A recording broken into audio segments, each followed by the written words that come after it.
네, 주안의 만나 10월 22일 목요일 묵상을 함께 나오도록 하겠습니다. 오늘 말씀은 시편 32편으로요. 회개하는 자가 누리는 복이라고 하는 제목으로 함께 묵상을 나오도록 하겠습니다. 그리스도인이 이 세상을 살면서 누리는 복이 있다면 그것은 하나님과 동행하며 그의 삶의 아주 세밀한 부분까지 하나님의 간섭하에서 살아가게 된다는 것입니다. 이 간섭이라는 것이 부정적인 의미의 간섭이 아니라 하나님의 관심과 하나님의 돌보심, 그리고 그로 인한 내면의 안정과 평안이 그리스도인들에게 주어진다라는 것입니다. 이러한 모습이 예수님을 아는 우리들이 누리는 샬롬입니다. 오늘 시편 32편에서는 이러한 하나님이 주시는 샬롬의 성격을 이야기하고 있는데요. 먼저 7절에 보면 하나님께서는 우리의 은신처가 되시고 환난에서 우리를 보호하시고 구원의 노래로 나를 두르신다라고 말씀하고 있습니다. 내가 어려운 상황에 처해 있고 그것에서 피하지 않으면 내 인생에 곤란한 상황이 오는 그런 입장이 있을 때에 하나님께서는 나를 보호하시고 나에게 구원의 노래를 부르게 하시는 분이십니다. 그리고 하나님은 그 인자하심으로 성도들을 보살피십니다. 10절 말씀에 악인에게는 많은 슬픔이 있으나 여호와를 신뢰하는 자에게는 인자하심이 두른다라고 말씀하세요. 우리의 모든 상황을 이해하시는 그 시각과 그 속에 담겨있는 하나님의 사랑의 마음이 우리 가운데 머물면서 우리를 돌보시고 보살피시고 악의 세력들이 우리에게 영향을 끼치지 못하게 하십니다. 그런데 이러한 복의 내용들이 파괴되고 사라지게 되는 것이 있습니다. 바로 우리가 죄에 손을 대었을 때입니다. 성도가 죄에 손을 대면 하나님과의 평온했던 관계가 무너지게 됩니다. 그리고 하나님께서는 우리가 죄에서 손을 떼게 하시기 위하여서 모든 방법을 동원하세요. 3절과 4절 말씀에 내가 입을 열지 아니할 때에 종일 신음함으로 내 뼈가 쇠하였다라고 말씀하시죠. 그리고 4절에서는 주의 손이 주야로 나를 누르시오니 내 진액이 빠져서 여름 가뭄에 마름같이 되었나이다 라고 이렇게 또한 고백하고 있습니다. 죄의 손을 대고 있으면서 돌이키지 않고 거기서 버티고 있는 자의 형편이 어떻게 되냐? 뼈가 쇠하고 진액이 빠집니다. 가뭄이 되면 땅이 갈라지고 척박하게 되는 것처럼 생명력이 없는 것처럼 이렇게 되어버려요.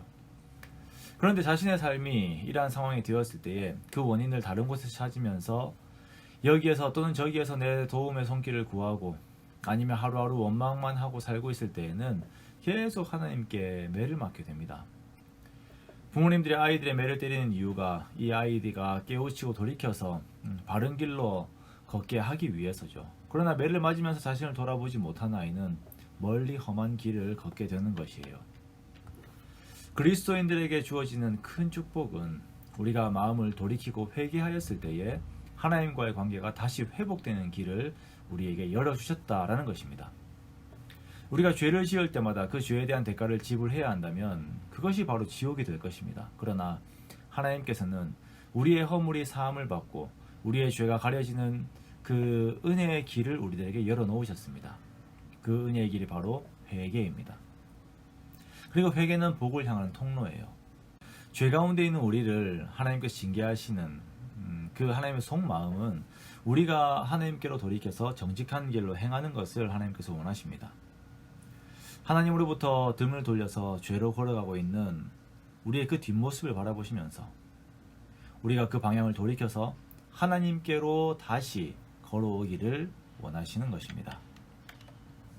이 하나님의 마음을 따라서 5절 말씀에 보면은 내가 이르기를 내 허물을 여호와께 자복하리라 하고 주께 내 죄를 아뢰고 내 죄악을 숨기지 아니하였더니 곧 주께서 내 죄악을 사하셨나이다 라고 하는 이 고백이 있죠. 우리가 죄악에서 신음한 시간이 100일이 넘는다 하더라도 하나님께 내 죄를 구하고 내 허물을 자복할 때에 내 죄를 사하시고 나를 내 영혼을 회복시키시는 시간은 곧이라고 표현될 만큼 아주 짧습니다. 그렇습니다. 우리가 태어날 때부터 죄인으로 태어나서 주님 앞에서 존재론적인 회개를 하고 거듭나게 될 때에 순간적으로 우리가 그렇게 되죠. 이게 우리 주님의 사랑이고 이게 우리 주님의 능력입니다. 마찬가지로 우리가 회개할 때에 하나님께서는 가라앉아 있던 우리의 심령을 순식간에 변화시키시고 순식간에 회복시키십니다. 이렇게 우리가 하나님 앞에 우리 죄를 회개할 때에 우리는 이미 우리에게 주어졌던 그 축복의 삶을 살게 되고 그 축복을 회복하게 되는 것입니다. 현재 나의 죄악에서 돌이켜서 하나님과의 관계를 회복하고 하나님을 기뻐하고 하나님을 즐거워하는 우리가 되기 원합니다. 내 심령이 구원의 기쁨으로 가득 채워지기 원합니다. 하나님만이 나의 피난처 되심에 대한 그 지식이 내 마음에 깊이 채워져서 우리의 삶 속에서 요동치 않는 평온함이 있기 원합니다. 이런 회개로 말미암은 축복이 오늘 살아가는 저와 여러분 가운데 함께 하시기를 주님의 이름으로 축원합니다.